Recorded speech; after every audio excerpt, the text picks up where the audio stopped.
Hi friends, இன்றைக்கி நம்ம chicken masala gravy எப்படி செய்யுதுன்னு பார்க்கலாம்.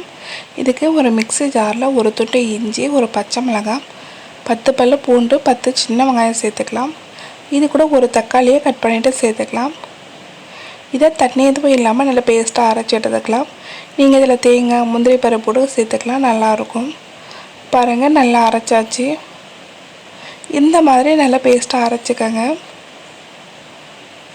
இப்போ ஒரு கடாயில் 3 டேபிள் ஸ்பூன் எண்ணெய் சேர்த்துக்கலாம். எண்ணெய் காய்ஞ்ச பிறகு 1/4 ஸ்பூன் சோம்பு சேர்த்துக்கலாம். சோம்பு நல்லா பொரிஞ்சிடுச்சு. ஒரு பச்சை மிளகாய், 10 சின்ன வெங்காயம், கொஞ்சமாக கொத்தமல்லி, கருவேப்பிலை சேர்த்துட்டு இதை நல்லா வதக்கி விட்டுக்கலாம்.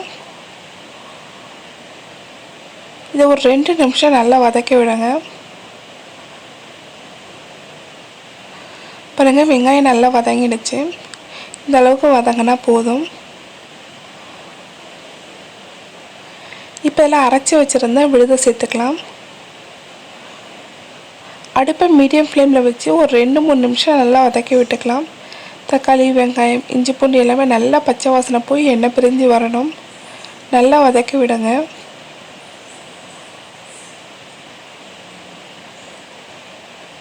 பாருங்கள், தக்காளி, வெங்காயம், இஞ்சி, பூண்டு எல்லாமே நல்லா பச்சை வாசனை போய் எண்ணெய் பிரிஞ்சு வந்திருக்கு.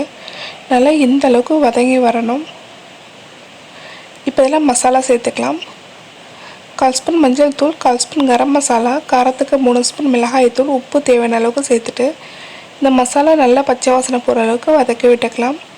நீங்கள் சிக்கன் மசாலா கூட சேர்த்துக்கலாம், நல்லாயிருக்கும். பாருங்கள், நல்லா வதக்கி விட்டாச்சு. இப்போ இதில் நம்ம சிக்கன் சேர்த்துக்கலாம்.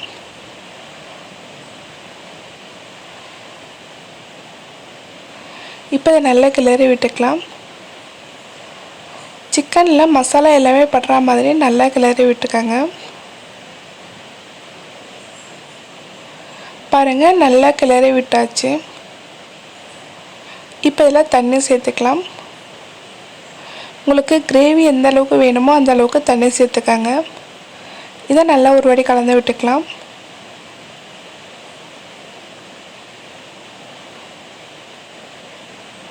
இதை நல்லா கொதிக்க ஆரம்பிக்கட்டும். பாருங்கள், நல்லா கொதிக்க ஆரம்பிக்குது. இதை ஒரு வாட்டி கலந்து விட்டுட்டு ஒரு தட்டு போட்டு மூடி ஒரு 15 நிமிஷம் மீடியம் ஃப்ளேமில் கொதிக்க விடலாம்.